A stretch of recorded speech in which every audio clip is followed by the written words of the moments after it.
और चलिए बुलेटिन की शुरुआत करते हैं और सबसे पहले बात घाटशिला विधानसभा उपचुनाव की करेंगे, क्योंकि तारीखों का ऐलान हो चुका है और अब इंतजार है जेएमएम और बीजेपी के सुरमाओं के नाम के ऐलान की, जो चुनावी मैदान में एक दूसरे के खिलाफ ताल ठोकते हुए नजर आएंगे। आखिर कौन हो सकते हैं उपचुनाव में उम्मीदवार और क्या होगा इस उपचुनाव का झारखंड की राजनीति पर असर, आपको इस रिपोर्ट में दिखाते हैं।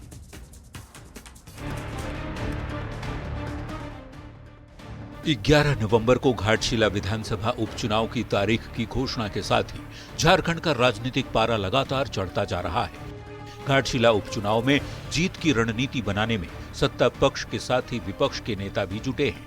एनडीए ने मंगलवार को रांची में बड़ी बैठक की। इसमें बीजेपी के साथ ही आजसू, जेडीयू और एलजेपी-आरबी के प्रदेश अध्यक्ष के साथ तमाम बड़े नेता शामिल हुए और एकजुटता का संदेश देते हुए जीत का दावा किया।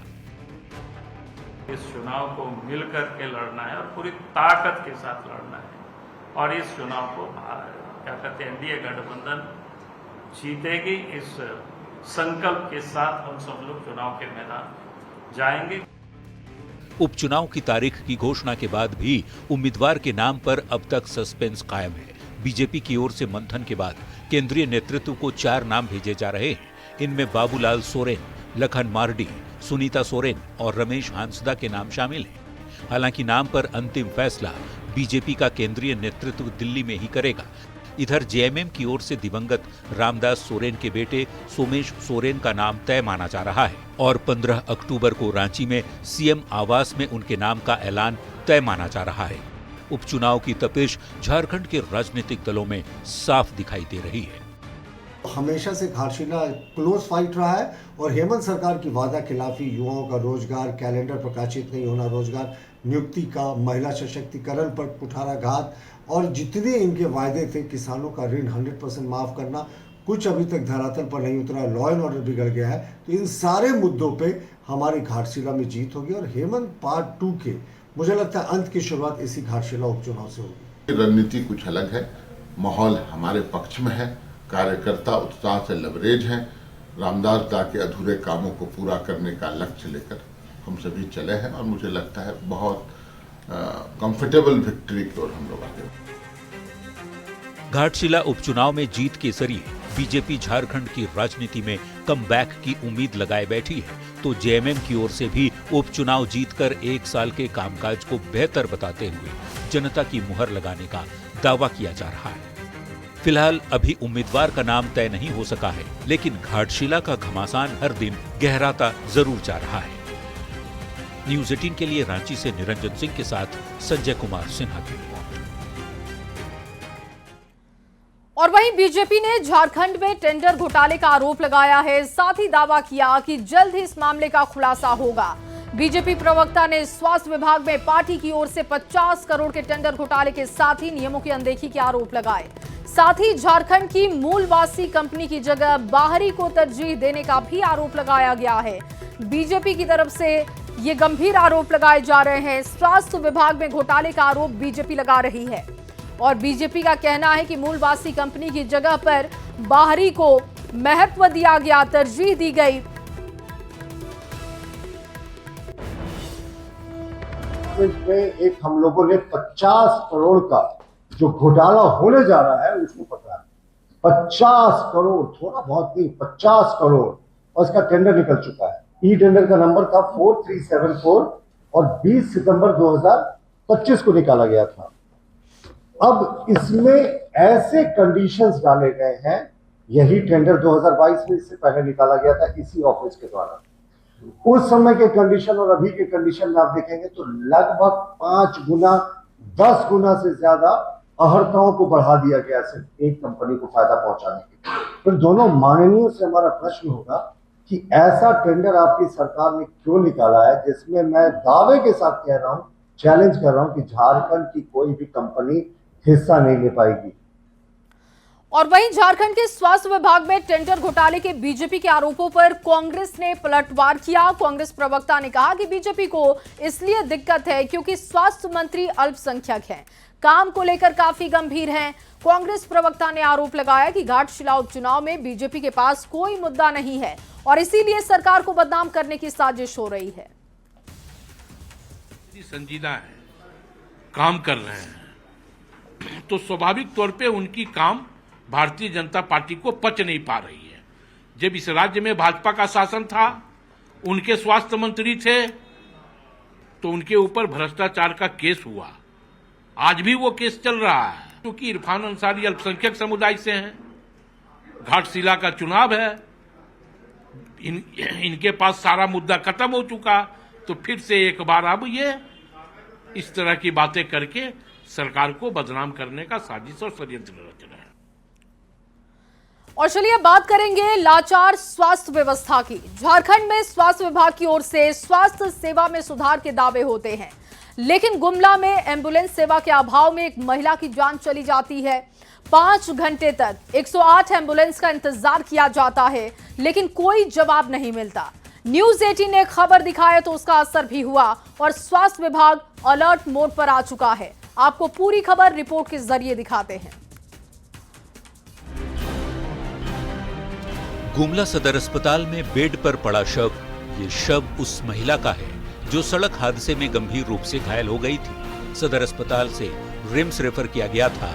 आर्थिक तंगी की वजह से परिवार निजी एम्बुलेंस नहीं कर पाया। सरकारी 108 एम्बुलेंस का इंतजार परिवार को काफी महंगा पड़ गया। 5 घंटे तक एम्बुलेंस कर्मियों को कॉल किया गया, लेकिन कोई रिस्पांस नहीं मिला। नतीजा ये कि घायल महिला कलावती देवी की मौत हो गई। हम लोगों को खबर हुआ 6 बजे, हम लोग यहाँ पे आए, यहाँ पे से रेफर कर दिया गया। तो हम लोग एम्बुलेंस को 108 को कितना बार कॉल लगाए, सुबह से ही 5 घंटा हो गया लगभग, लेकिन अभी तक एम्बुलेंस नहीं आया है। क्या इसका लाश को लेके जाएगा आप एम्बुलेंस? दरअसल चैनपुर थाना क्षेत्र के 3 टांगर गांव निवासी विनय अपनी पत्नी के साथ मेला देखकर लौट रहे थे। इसी दौरान तेज रफ्तार गाड़ी से ठोकर लग गई। दोनों घायल हो गए। उन्हें चैनपुर सीएचसी में भर्ती कराया गया, लेकिन बदहाल स्वास्थ्य व्यवस्था की बलि उनकी पत्नी चढ़ गई। अब परिवार की मांग है कि दवा और एम्बुलेंस की व्यवस्था की जाए ताकि दूसरे मरीज की जान न जा सके। दवाई और एम्बुलेंस, सरकारी एम्बुलेंस की मांग करते हैं हम। और कभी भी दवा के लिए हम बाहर ना जाना पड़े, गरीब आदमी को चाहे अमीर आदमी को। अमीर आदमी तो बाहर से दवा ले लेता है, गरीब आदमी कहाँ जाएगा दवा लेने के लिए? न्यूज 18 ने जब खबर चलाया तो इसका बड़ा असर भी हुआ। गुमला की खबर पर रांची में बैठे स्वास्थ्य विभाग के अधिकारी सतर्क हुए। स्वास्थ्य सचिव ने पूरे मामले पर संज्ञान लिया और सम्मान फाउंडेशन को फटकार के साथ कड़ी कार्रवाई की चेतावनी भी दी।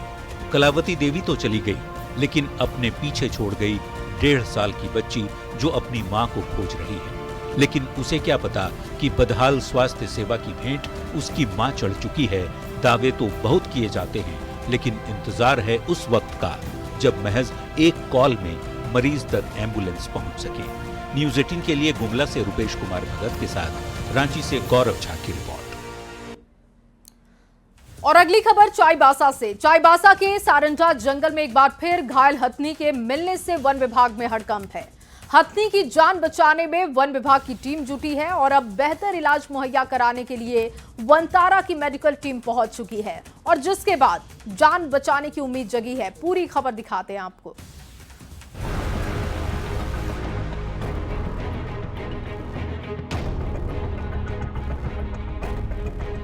चाईबासा का सारंडा जंगल हाथियों के लिए काल साबित हो रहा है। नक्सलियों की ओर से सुरक्षा बलों को निशाना बनाने के लिए लगाए गए आईईडी की चपेट में आने से बेजुबान जानवर जख्मी हो रहे हैं और इलाज के अभाव में उनकी मौत तक हो जा रही है।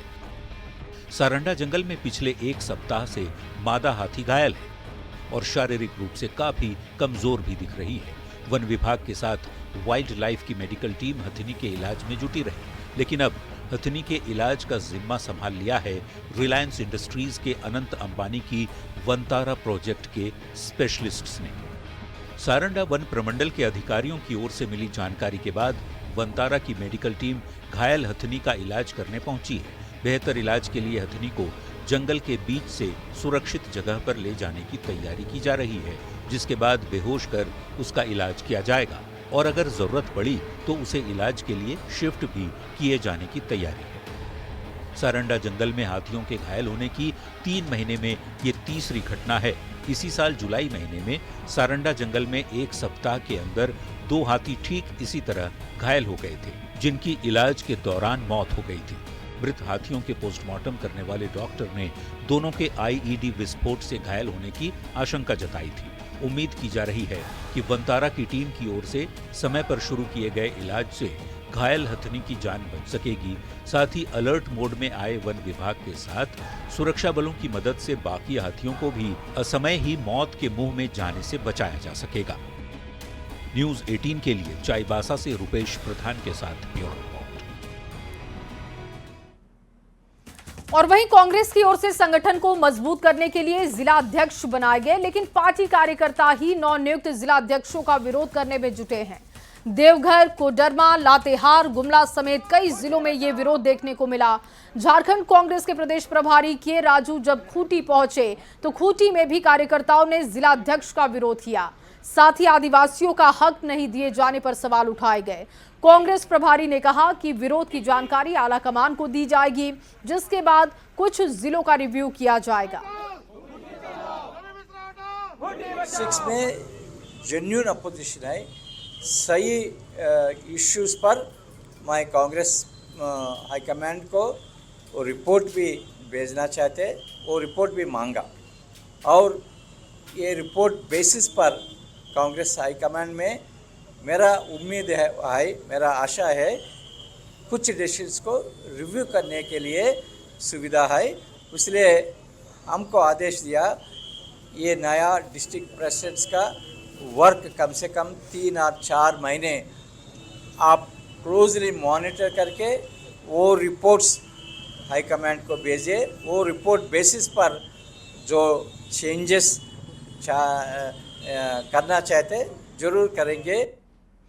और वहीं हजारीबाग जिला कांग्रेस के नए अध्यक्ष जेपी पटेल का पार्टी ऑफिस में जोरदार स्वागत हुआ और इस मौके पर जेपी पटेल ने संगठन को मजबूती देने और सभी गुट के बीच तालमेल कायम रखने की कोशिश का दावा किया। हालांकि पार्टी का एक गुट नियुक्ति से नाराज दिखा और स्वागत समारोह से दूरी बनाए रखा। कांग्रेस अल्पसंख्यक मोर्चा के जिला अध्यक्ष साजिद अली खान ने कहा कि नाराजगी है और इसे प्रदेश नेतृत्व के सामने भी रखेंगे। सूत्रों के अनुसार अध्यक्ष पद के लिए भेजे गए 18 नामों में जेपी पटेल का नाम शामिल नहीं था, जिससे नाराजगी उभरी है। कि जितने भी हमारे पूर्व के जिला अध्यक्ष है, अभी निवर्तमान जिला अध्यक्ष शैलेंद्र भैया है, बड़े भाई मुन्ना जी है, बहन रेणु देवी है, अरुण जी है और जितने यहाँ हजारीबाग जिला में प्रदेश के जो नेतृत्व करता है और प्रखंड पंचायत सभी पदाधिकारियों का एक आपस में समन्वय बनाकर एक रणनीति बनाकर संगठन को हम लोग मजबूत करने का काम करेंगे। बात आला कमान को रख दिया है हमारे के राजू साहब को और के राजू साहब ने कहा है कि आप लोगों को जूम मीटिंग करके निश्चित तौर पे जो राष्ट्रीय नेतृत्व है उनसे आप लोगों के साथ बैठ करके बातें की जाएंगी और जो भी तर्क संगत जो भी न्याय संगत जो बातें होंगी वो हम कार्यकर्ताओं के साथ किया जाएगा।